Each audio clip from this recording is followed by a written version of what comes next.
मंजर याद आता है तो मेरा दिल दहल उठता है। आखिर वो क्या था? वो महज मेरा कोई ख्वाब था या हकीकत जिसे मैं आज तक भूल नहीं सका। जब कभी वो वाकया मेरा सामने आता है तो खौफ के मारे आज भी मेरे रोंगटे खड़े हो जाते हैं। उस रात की सारी घटना मेरी आंखों के सामने एक फिल्म की भांति चलने लगती है। भयानक और अंधेरी रात, ऊपर से सुनसान इलाका, बड़ा सा उजाड़ कमरा, फिर कंडक्टर की लाश का यूं मिलना।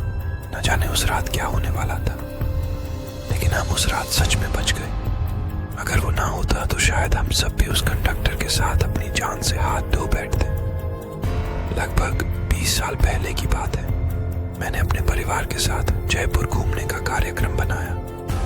बेटा बहुत दिनों से जिद कर रहा था कि पापा मुझे राजस्थान घूमने के लिए ले चलिए। सो मैं उसकी बात मानकर उसे जयपुर घुमाने को राजी हो गया। मैं, मेरी पत्नी रीमा और बेटा संयम घर से जयपुर के लिए रवाना हो गए। हमने 2 दिन में पूरा जयपुर घूम लिया, लेकिन मेरे पास अभी 2 दिन की छुट्टी और भी बची थी। तो मैंने सोचा क्यों ना अजमेर शरीफ भी हो आते हैं। क्योंकि हमारी ये प्लानिंग अचानक हुई थी तो हमें जल्दबाजी में बस का सहारा लेना पड़ा। उस बस में और भी यात्री थे, खासकर बुजुर्गों की संख्या ज्यादा थी। हमारी जैसी केवल एक ही फैमिली थी। बस में यात्री भी कम ही थे क्योंकि बस भी थोड़ी खटारा थी, इसलिए शायद उसमें ज्यादा यात्री नहीं बैठे होंगे। करीब रात के 8 बजे बस अपने गंतव्य की ओर रवाना हो चली। हम तीनों अपनी अपनी सीटों पर टेक लगाकर बैठ गए। संयम तो सो गया, लेकिन मुझे और रीमा को बीच बीच में हल्की हल्की झपकी सी आ जाती। एक तो वीरान और अनजानी जगह ऊपर से खसाड़ा। बस में मुझे अनकंफर्टेबल लग रहा था। ड्राइवर को भी शायद बहुत जल्दी थी गंतव्य तक पहुंचने की, इसलिए वो भी बस को तेज रफ्तार में भगाए चला जा रहा था। अंदर से डर भी लग रहा था कि कहीं वो बस को ठोक ना दे, क्योंकि अंधेरा घना था। साथ में सुनसान सड़क के किनारे जिन पर ना कोई घर दिख रहा था, और सड़क पर भी इक्का दुक्का वाहन ही दिखाई दे रहे थे। कुछ बुजुर्गों ने ड्राइवर को टोका भी कि बस की रफ्तार जरा धीमी करो। कुछ समय तक तो उसने बस को धीमी रफ्तार में चलाया, लेकिन फिर कुछ देर के बाद उसने फिर से बस की रफ्तार बढ़ा दी। एक बुजुर्ग ने फिर से उस ड्राइवर को टोका कि बस की रफ्तार कम करो, लेकिन मना करने के बावजूद फिर से ड्राइवर ने रफ्तार बढ़ा दी। तब ड्राइवर ने जवाब दिया कि अंकल जी, जो मैं कर रहा हूँ वो बिल्कुल ठीक कर रहा हूँ। मैंने सुना है कि ये इलाका अच्छा नहीं है, बहुत ज्यादा खतरा है इस जगह, और हम इस इलाके को जितनी जल्दी पार करके आगे बढ़ जाएं उतना अच्छा। ड्राइवर की बात सुनकर सबने कहा कि चलो ठीक है।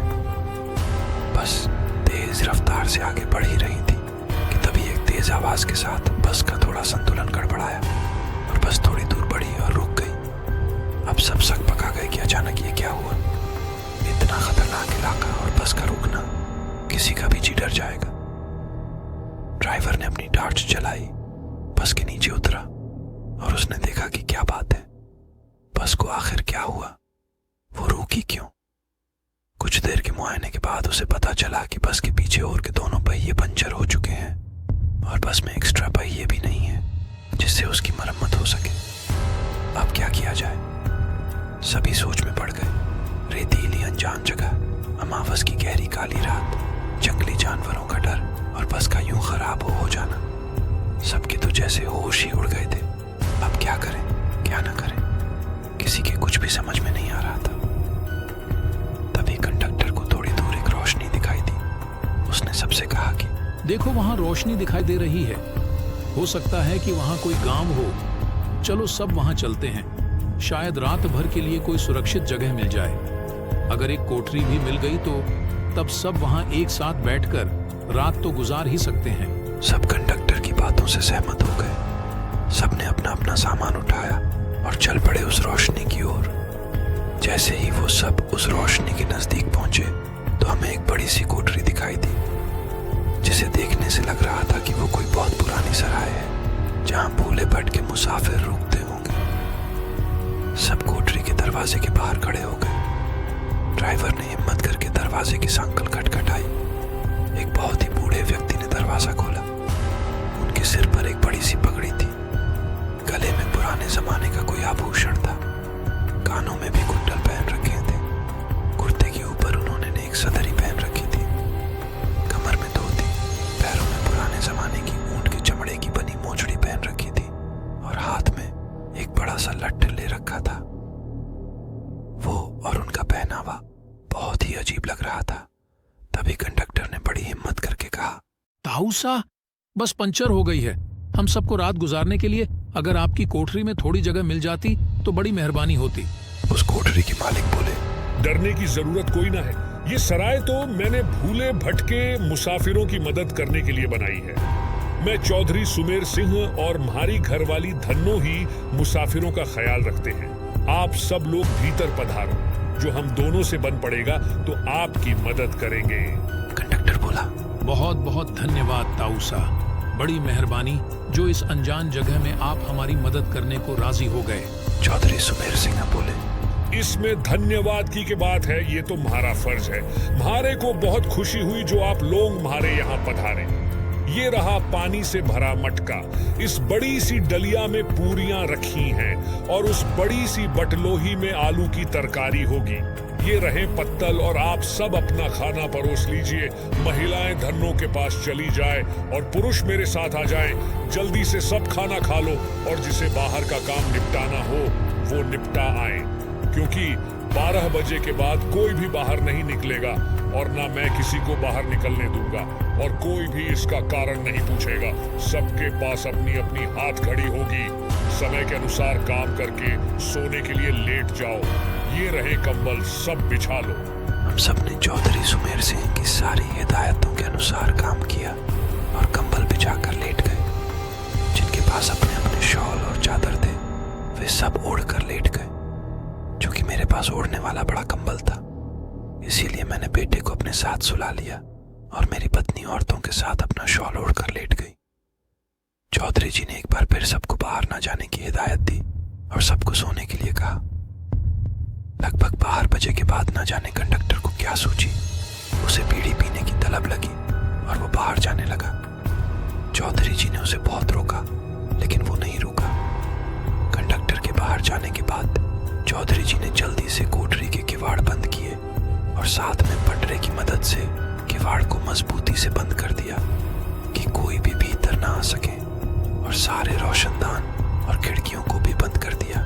कुछ देर के बाद बाहर से बहुत बुरी और डरावनी आवाजें आने लगी। साथ में कंडक्टर की भी आवाज सुनाई दी। वो चिल्लाकर बचाओ बचाओ चिल्ला रहा था। कोठरी के कुछ लोग कंडक्टर की मदद के लिए बाहर जाने लगे, लेकिन चौधरी जी ने उन्हें सब ये कह कर रोक दिया कि अगर सब बाहर गए तो सर्वनाश हो जाएगा। वो शैतान अगर भीतर आ गया तो हम में से कोई भी जिंदा नहीं बचेगा। सब अपनी जान के विषय में सोचकर पीछे हट गए। फिर चौधरी जी ने सबसे कहा कि सब अपनी अपनी जगह पर लेट जाएं, और उनकी बात मानना हम सबकी मजबूरी थी। हमने सबने वही किया जो चौधरी जी ने कहा था। एक आध घंटे बाद सबको नींद आ गई। हम सब सुबह जगे तो वहां का मंजर देखकर दंग रह गए। हम सब रेत पर लेटे थे और वहां से कोठरी गायब थी। केवल हम लोगों का सामान ही पड़ा था। वहां 2 समाधियां बनी थी जिन पर चौधरी सुमेर सिंह और धन्नो सिंह लिखा था। हम सब ये देखकर हैरान थे कि आखिर रात को जो हुआ था वो ख्वाब था या हकीकत। तभी वहां से एक चरवाहा अपनी भेड़ों के साथ निकला। उसको हम लोगों ने सारी बात बताई तो उसने बताया कि यहाँ बहुत समय पहले एक सराय हुआ करती थी जिसकी रखवाली चौधरी सुमेर सिंह और उनकी पत्नी धन्नो किया करते थे, और उन दोनों के स्वर्गवास के बाद आज भी उनकी आत्माएं भटके हुए मुसाफिर की मदद करने आती हैं। इस इलाके में बहुत शैतानी आत्माएं रहती हैं जो लोगों का कत्ल कर देती हैं, लेकिन सुमेर सिंह और उनकी पत्नी अच्छी आत्माएं हैं, इसीलिए वो लोगों की मदद करने आ जाते हैं। ये सब कहकर चरवाहा वहां से चला गया, लेकिन हम सबके मुंह और आंखें खुली की खुली रह गई। फिर हम सब ने अपना अपना सामान उठाया और बस की ओर आए। देखा तो वहां कंडक्टर की लाश लहूलुहान पड़ी थी। वो सब देखकर हम सबका दिल दहल गया।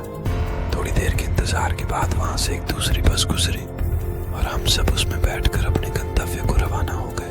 ऑफिस में ज्यादा काम होने की वजह से मुझे देर तक ऑफिस में रुकना पड़ा। अपना काम जल्दी खत्म करके मैं घर की ओर निकलता हूँ। जल्दी से अपनी कार निकालकर अपने रोजाना के रास्ते से घर की ओर जाने लगता हूँ। थोड़ी दूर जाते ही मुझे एक नोटिस बोर्ड दिखता है जिस पर लिखा था आगे कंस्ट्रक्शन का काम होने की वजह से सड़कें टूटी पड़ी है। यह देखकर मेरा दिमाग और खराब हो गया, लेकिन इसे अपनी किस्मत मानकर मैंने अपनी गाड़ी दूसरे रास्ते पर मोड़ ली। मैं थोड़ी दूर गया ही था कि बारिश शुरू हो गई और बारिश होने के कारण लाइट भी जा चुकी थी। सड़क सुनसान और अंधेरी थी। मुझे थोड़ा डर भी लग रहा था। मैं अपनी गाड़ी को जल्दी से घर की ओर ले जाने के लिए आगे बढ़ता हूँ। थोड़ी दूर गया ही था कि मेरी गाड़ी का पिछला पहिया एक गड्ढे में फंस गया। इस चीज से परेशान मैं पूरी कोशिश करता हूँ गाड़ी को गड्ढे से बाहर निकलने की, लेकिन गाड़ी निकलती ही नहीं। तभी अचानक मेरी कार के विंडो पर एक आदमी झट से आता है। उसे देखकर एक पल को मैं डर ही गया। वो मुझे विंडो नीचे करने को बोल रहा था। मैंने विंडो नीचे की तो उसने कहा कि वो पीछे से धक्का लगा देगा, लेकिन मुझे उसे लिफ्ट देनी होगी। मेरे पास कोई चारा नहीं था। मैंने उसकी बात मान की और थोड़ी मेहनत करने के बाद मेरी गाड़ी गड्ढे से बाहर निकल गई। उसे अपने साथ बिठाकर मैं घर की ओर निकलता हूँ। थोड़ी देर बाद जब मेरा ध्यान फ्रंट मिरर पे जाता है तो मैं दंग रह जाता हूँ। मैं अपने बगल में एक भयानक भूत को